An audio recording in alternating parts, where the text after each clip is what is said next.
नमस्ते,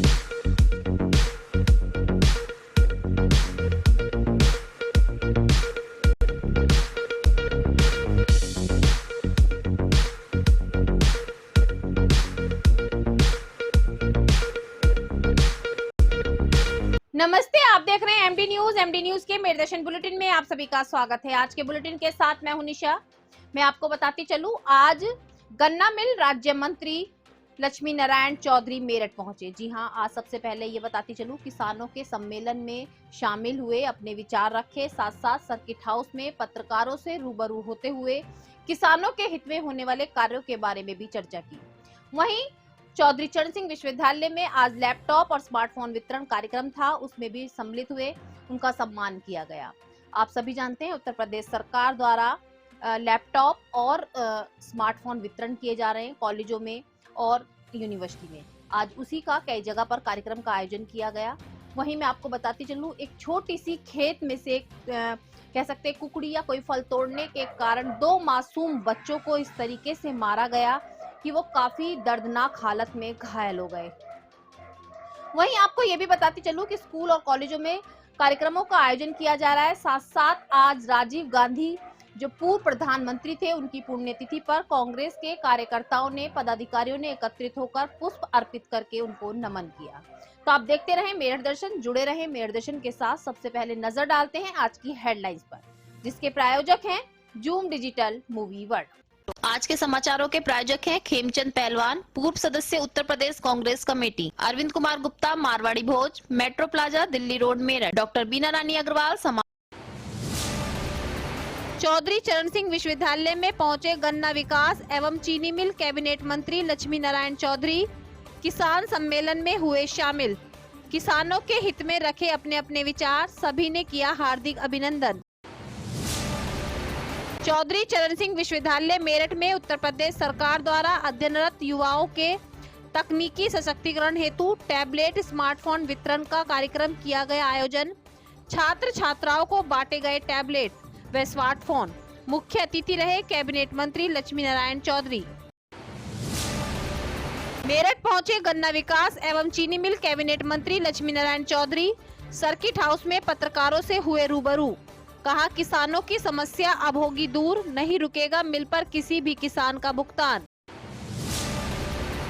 इस्माइल नेशनल महिला PG college Meerut के बीएड विभाग द्वारा आतंकवाद विरोधी दिवस के अवसर पर एक स्लोगन पोस्टर प्रतियोगिता का किया गया आयोजन। महाविद्यालय की प्राचार्य प्रोफेसर अनीता राठी द्वारा कार्यक्रम का किया गया शुभारंभ। छात्राओं ने पोस्टर के माध्यम से दिखाई प्रतिभा। भारत को 21वीं सदी में ले जाने वाले भारत रत्न पूर्व प्रधानमंत्री राजीव गांधी के बलिदान दिवस पर जिला व शहर कांग्रेस कमेटी द्वारा चित्र पर पुष्प अर्पित कर दी गई भावपूर्ण श्रद्धांजलि। कांग्रेस के सभी पदाधिकारियों, कार्यकर्ताओं ने राजीव गांधी द्वारा किए गए कार्यों पर डाला प्रकाश। थाना किठौर क्षेत्र के गांव कायसबड्डा निवासी महिला अपने 2 छोटे छोटे बेटों को लेकर इंसाफ के लिए पहुंची थाने, दी तहरीर। कहा, खेत से कुकड़ी तोड़ने पर 2 मासूम बेटों को खेत मालिक ने पीट पीट कर किया घायल। मुख्यमंत्री के आदेश के बाद रोज चल रहा है बाबा का बुलडोजर। आज भी 15 अवैध निर्माण चिन्हित कर की गई कार्रवाई शुरू। आपको बताती चलूं, मेरठ विकास प्राधिकरण के 4 जोन में चल रहा है बाबा का बुलडोजर। दोपहर 12 बजे से ही कॉलोनियों में पहुंचकर बुलडोजर चलाने की कार्रवाई हो चुकी शुरू। बुलडोजर से कार्रवाई के दौरान अवैध निर्माण पर लगे तिरंगे का अधिकारियों ने रखा मान। अब खबरें विस्तार से। जैसा कि मैं आपको बार बार बता रही हूं कि मेरठ विकास की ओर बढ़ रहा है और यहां पर मंत्री पहुंच रहे हैं और अपने अपने विचार रख रहे हैं। आज भी किसानों का एक सम्मेलन किया जा रहा था। उस किसानों के सम्मेलन में आज गन्ना मिल राज्य मंत्री लक्ष्मी नारायण चौधरी पहुंचे। उन्होंने किसानों के हित में अपनी आवाज उठाई, किसानों के साथ होने का दावा किया। उन्होंने कहा कि किसानों का जो भुगतान अभी तक रुकता चला आ रहा है वो नहीं रुकेगा। साथ साथ किसानों को और भी अन्य सुविधाएं दी जाएंगी। सभी किसानों ने एकत्रित होकर उनका अभिनंदन भी किया।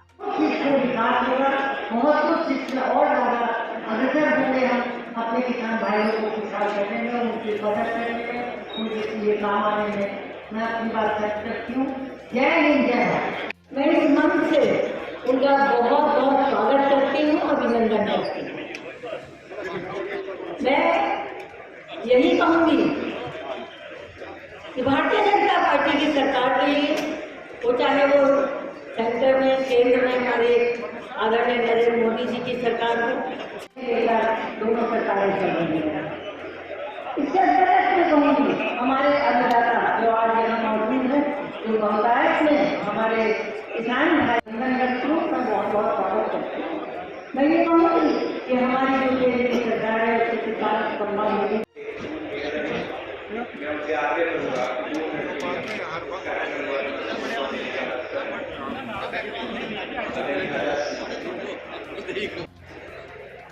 चौधरी लक्ष्मी नारायण जी जो कृषि मंत्री भी है, गन्ना मंत्री भी है, किसानों की समस्याओं को अच्छी तरह संपन्न होने लग रहा है। बाकी भाई मेहनत तो करनी ही होती है। जगत सिंह जी और ज्यादा इसमें काम करके आपके सम्मान में काम करेंगे। धन्यवाद। जय हिंद, जय भारत। श्री अजय गुप्ता जी, दिल्ली के पूर्व मुख्यमंत्री साहब सिंह वर्मा के भाई राजा सिंह वर्मा जी, जयप्रकाश चौधरी चरण सिंह, चौधरी चरण सिंह मंच पर विराजमान। लेकिन इसमें तो कहीं कोई संदेह है नहीं कि यदि छाता क्षेत्र की इतनी ताकत होती कि मुझे 6 बार कैबिनेट में छाता की वजह से ही चुना जाता, अभी 4 वर्ष बाकी, वो ऊपर तक पहुंचे तो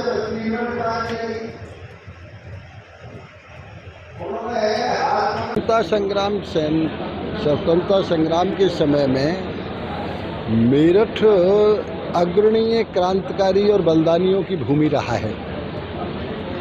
आज वर्तमान युग में मेरठ मुजफ्फरनगर ये इलाका भारतवर्ष में प्रगतिशील किसानों की भूमि है। जिस तरह से कोई भी पुजारी मंदिर को सहेज के रखता है, उसी तरह से ये किसानों का भव्य मंदिर है। मैं इस भव्य मंदिर को पूरी तरह से सहेज के संवारने की कोशिश करूँगा। सर, मंदिर की ही बात आई है तो काशी विश्वनाथ मंदिर वो बात क्या कहना चाहेंगे? किसानों के मंदिर की बात हो रही है। सर, वो किसान भी उसमें आस्था से जुड़े हुए हैं कि आस्था उस मंदिर को भी बना रहे हैं, बनाएंगे, क्या चिंता कर रहे हैं। तो ये माना जाए काशी विश्वनाथ मंदिर भी बनेगा ही। वहीं मैं आपको दूसरी ओर बताती चलूं कि राज्य मंत्री लक्ष्मी नारायण चौधरी सर्किट हाउस पहुंचे और वहां पर पत्रकारों से रूबरू हुए। पत्रकारों से रूबरू होते हुए सबसे पहले उन्होंने किसानों के हित में आवाज उठाते हुए कहा कि किसानों को अब परेशानी का सामना नहीं करना पड़ेगा। किसानों को जो मिल से भुगतान नहीं होता था समय से, वो समय से किया जाएगा। किसान का भुगतान अगर नहीं होता है तो उनको लोन भी दिया जाएगा। और जो समस्याएं अभी तक चली आ रही हैं, अब किसी भी किसान के साथ वो समस्याएं नहीं होंगी। वहीं आपको बताती चलूं, पूर्व मुख्यमंत्री अखिलेश यादव पर उन्होंने सीधा सीधा निशाना साधते हुए कहा कि जिस तरीके से उन्होंने अभद्र बयान दिया है, ज्ञानव्यापी मस्जिद को लेकर अपने अभद्र शब्द कहे हैं, वो बिल्कुल गलत है। उन्होंने कहा कि जो है हिंदू समुदाय के लोगों को पत्थर में भी भगवान दिखता है। अगर सच्चाई हो तो आप जानते हैं कि नरसिंह भगवान खंबा तोड़कर पत्थर से ही बाहर निकले थे। उनका कहना था मस्जिद में कोई भगवान नहीं होता तो क्या पत्थर में भी भगवान नहीं होगा। बहुत सारी मुद्दों को लेकर के उन्होंने अपने विचार रखे। तो आइए मैं आपको सुनाती हूँ कि उन्होंने क्या कहा। ये एक साइड है, एक साइड पे जरा जल्दी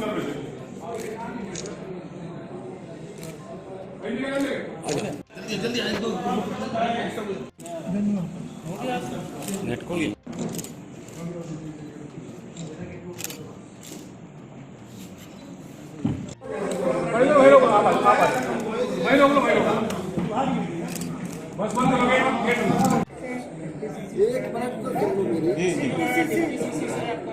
आप पूछ लीजिए मंत्री जी। एक चीज और बताइए गन्ना को लेकर के। जी जी, ये ऐसी चीज है, गन्ना आपके सामने जाता है, ट्रकों में लद के, ट्रॉलियों में लद के जाता है।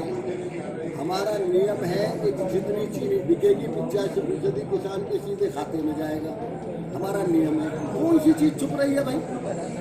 भुगतान का छुप रही है? बकाया का भुगतान का तो क्यों नहीं हो रहा, आप हमने बताइए। बता तो दिया आपको, 54% कर दिया, 46% बाकी है, जिसे हम 2 महीने में अगले फीस दी से नहीं फर्क होता। ये पता लगा किसानों को कि हमारे मिल पे किसानों को इतना बकाया है।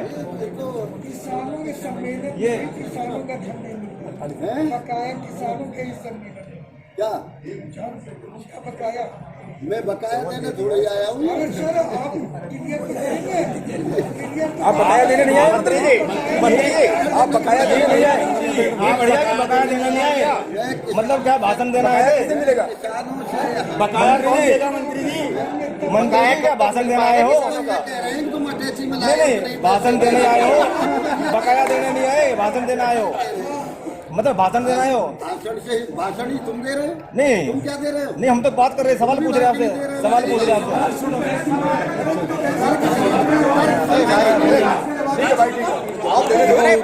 मेरठ पहुंचना हुआ है। मेरठ में आज किन विकास योजनाओं को लेकर के और गन्ना के क्षेत्र में किस तरह से किसानों को लाभ पहुंचेगा? देखिए, पूरे देश में सबसे ज्यादा गन्ने का भाव उत्तर प्रदेश में है। जब से योगी जी आए, जितना पेमेंट उत्तर प्रदेश में गन्ने का 2002 से लेकर 2017 तक हुआ, उतना पेमेंट हमने अकेले 4 साल में किया है। जब से हमारी सरकार आई, पहले उसमें भी आज जब तक गन्ने का एक भी पेड़ खड़ा रहता है तब तक शुगर मिल चलती है। कोविड जैसी महामारी में जिसमें साइकिल से लेकर हवाई जहाज तक दुनिया का बंद था, लेकिन उत्तर प्रदेश की शुगर मिल चालू है। गन्ने के पेमेंट का जहाँ सवाल है, उसे बहुत सुधारने का प्रयास किया है। मैं इस बात का बिल्कुल हामी हूँ कि 14 दिन में पेमेंट होना चाहिए और 14 दिन के बाद यदि कहीं डिले होता है तो ब्याज मिलना चाहिए। मैं इस 2017 में आपकी सरकार बनी थी, तब भी यही था कि जो पेमेंट लेट हुआ तो उसकी ब्याज दी जाएगी, लेकिन 2022 में भी आपका यही। फिर आप जो आप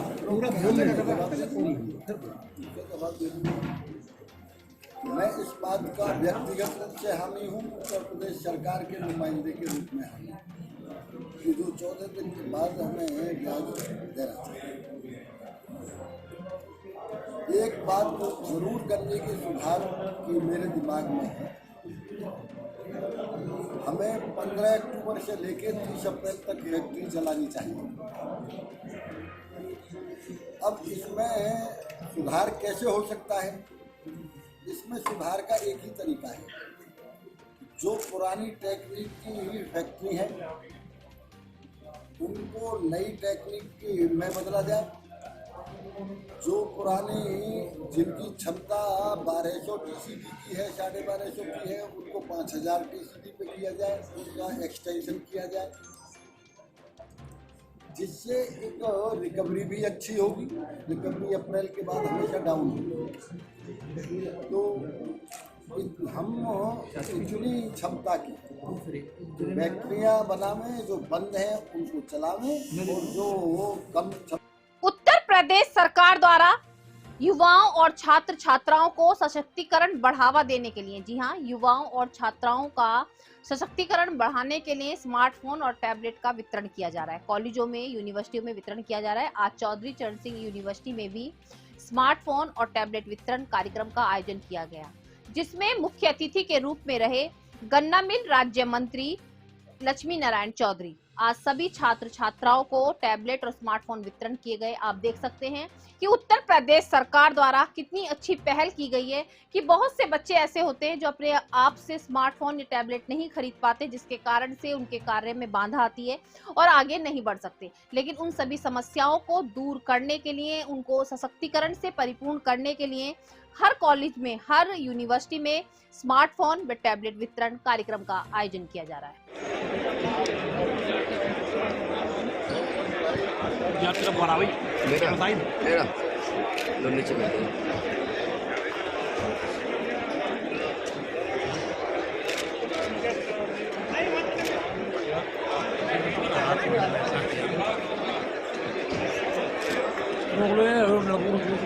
चल ले दे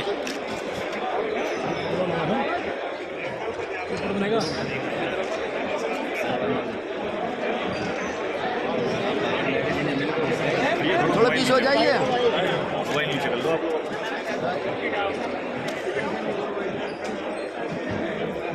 मेरी आगे क्यों जा रही है? ये पीछे इधर हो जाए तो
उत्तर प्रदेश के मुख्यमंत्री योगी आदित्यनाथ का बुलडोजर रुकने का नाम नहीं ले रहा है। प्रतिदिन कहीं ना कहीं अवैध कब्जे किए हुए मकानों पर, अवैध तरीके से कब्जा की हुई दुकानों पर या अवैध भू जो पड़ी हुई हैं उन पर चल रहा है। आज मैं आपको बताती चलूं 15 इस तरीके के अवैध रूप से मकान दुकान को चिन्हित किया गया है, जिन पर आज नगर निगम की टीम पहुंची और कार्रवाई शुरू कर दी। कार्रवाई के दौरान बहुत से जो दुकानों के आगे अवैध, बड़ी दुकानों के आगे अवैध तरीके से बढ़ाया हुआ था, जमीन को घेरा हुआ था, उनको सबको ध्वस्त किया गया। लेकिन आज मैं आपको ये भी बताती चलूं कि आज हमारे तिरंगे झंडे का भी सम्मान रखा गया। जी हाँ, दुकान पर जो अवैध संपत्ति थी उसको गिराने के लिए टीम पहुंची, लेकिन वहां पर राष्ट्रीय ध्वज लगा हुआ था तो उसको सम्मान प्रतीक मानते हुए कार्रवाई को रोका गया।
मैं आपको समय समय पर बता रही हूँ कि छात्र और छात्राओं को जागरूक करने के लिए, उनको और अधिक जानकारी देने के लिए कॉलेजों में बहुत से कार्यक्रमों का आयोजन किया जाता है, क्योंकि कई बार ऐसा होता है कुछ चीजें किताबों में नहीं होती, किताबों से अलग हटकर उनको जानकारी दी जाती है ताकि हम सभी छात्र छात्राओं को उनकी संस्कृति से जोड़ सके, उनके इतिहास से जोड़ सके।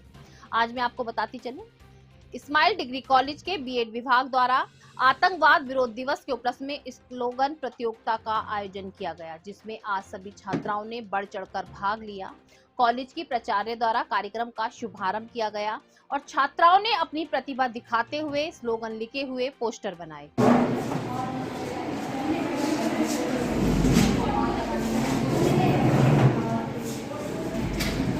चलिए बस ठीक है, सेकंड शिफ्ट वाले अपने आप कर लेंगे।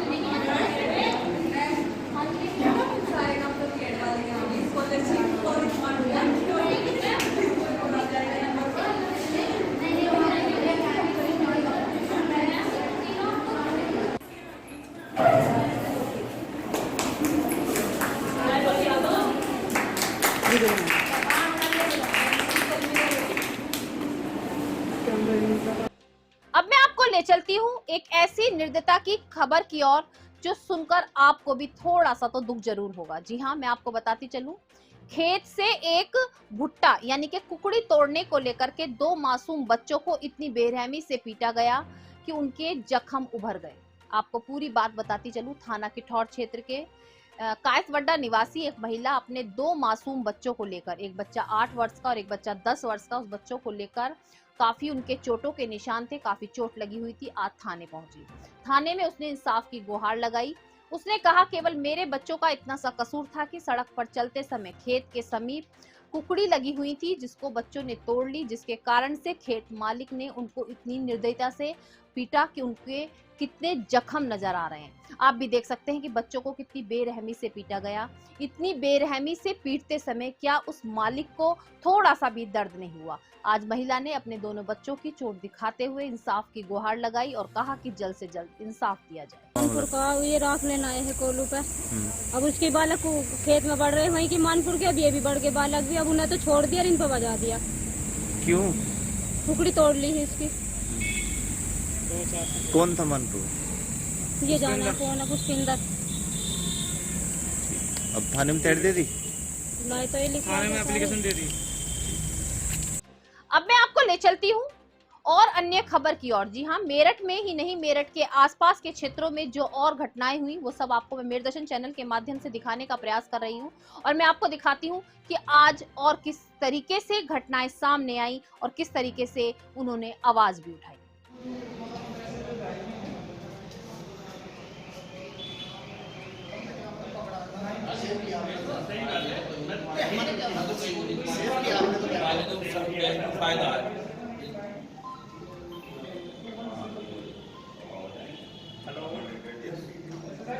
से पता लगी, उन्होंने चेक भी थोड़ा सा उनसे ये लगा कि फर्जी चेक है, तो उन्होंने अपना इन्हें उसको बताया, उन्होंने इन्हें दिखाया, तो इन्हें दिखने का इन्हें शक हुआ। उन्होंने पूरे जब उसको देखा तो उसको देखने का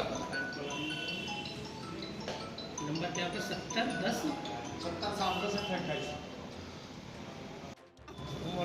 उमरदीन भाई, क्या मामला जो आज कोतवाली पकड़ो आप? मेरे नाम से चेक बता दिया, चेक दिया और वो नकली चेक लेकर आई है। कौन थे, क्या है, पूरा गैंग है? कितनी बार आपके चेक कैश हुए हैं? 3 बार। कितने कितने के चेक कैश हुए हैं? 48 के 2, 149 का। 3 चेक आपके अकाउंट से कट चुके हैं पेमेंट? हाँ, चौथी बार था आज। तो आज कैसे पकड़ में आई? बैंक से फोन आया। कौन से बैंक से? PNB। अच्छा, मेरठ से। क्या बताया उन लोगों ने? उन्होंने बताया आपने चेक दिया गया 49 का। इकरा नाम की महिला। इकरा नाम की महिला। चेक पे क्या लिखा हुआ था? चेक पे लिखा था सोनू। तो इसमें क्या पता चला आपको अभी तक कि एक गैंग है या आपकी चेकबुक मिस हो गई है या डुप्लीकेट? मेरे पास है, चेक नंबर मेरे पास है। अच्छा, नकली चेक बुक है। नकली चेक बुक बना रखी है। दिनेश शर्मा। क्या करते हैं, कौन किस जगह पोस्टेड है? मैं सीनियर ब्रांच मैनेजर हूँ PNB सुभाष बाजार में। अच्छा, आज जो घटनाक्रम हुआ, चेक को लेकर कोई महिला चेक लेकर आई थी, क्या पूरा मामला है और कितनी बार ये केस करा चुकी है? ये करीब 2:45 बजे करीब ब्रांच में आई और काउंटर पे इसने अपना चेक दिया। हमारे काउंटर क्लर्क और जो ऑफिस में है उनको थोड़ा डाउट हुआ कुछ इस पर, चेक में क्योंकि चेक गड़बड़ है, उन्होंने मेरे को बताया। तो हमने फिर अकाउंट होल्डर से बात की। अकाउंट होल्डर से बात करने का अकाउंट होल्डर ने मना कर दिया। उसने कहा कि मैं अभी थोड़ी देर में ही आता हूँ। जब वो आया ब्रांच में तो उसने अपने मोबाइल में अपने पास चेक दिखाए। अच्छा, कितने का चेक था? 49,000। किस नाम से चेक था सर ये? सोनू। अच्छा, वो जो अकाउंट होल्डर है इसका क्या नाम है? मैनुद्दीन कुछ करके नाम है सर। मैनुद्दीन। चेक में क्या कमियां पाई गई थी? कैसे पकड़ा आपने? चेक में कुछ पकड़ने के बाद कुछ नंबर से डाउट हुआ, उसकी प्रिंटिंग हल्का सा। अच्छा, तो मैनुद्दीन ने कुछ बताया कितनी बार इसके चेक कैश हो चुके हैं? कुछ इसने बताया कि मैंने 3 मेरी पेमेंट निकल चुकी है अकाउंट से, जो मैंने नहीं ली है। तो आप कौन सी ब्रांच में गए सर? आप कौन सी ब्रांच में हैं यहाँ पे? मैं PNP सुभाष बाजार। Thank you. चेक किसने दिया था तुम्हें? वाहिद ने क्या कह कर दिया था?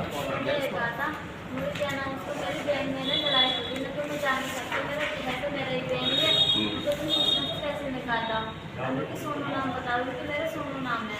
मैंने तो ये क्या नाम उसको मैं कैसे बताऊँ? कोई बात नहीं, मुझे नहीं है, कोई बात नहीं। किसके पास भेजा तुमने? काशिफ। विशाल कौन है? अब नजर डालते हैं इस खबर की ओर।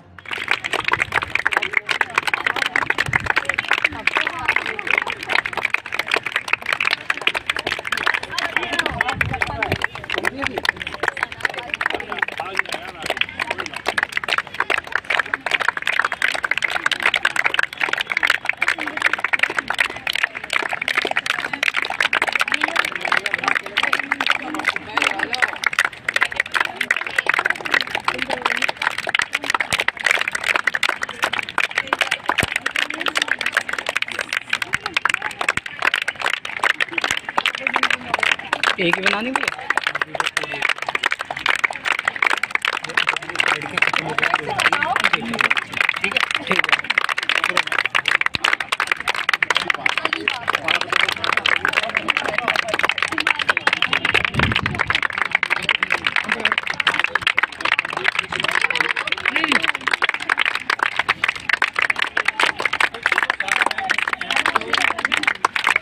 आज के मेरठ दर्शन बुलेटिन में बस इतना ही। तेज और ताजा खबरें जानने के लिए देखते रहिए मेरठ दर्शन।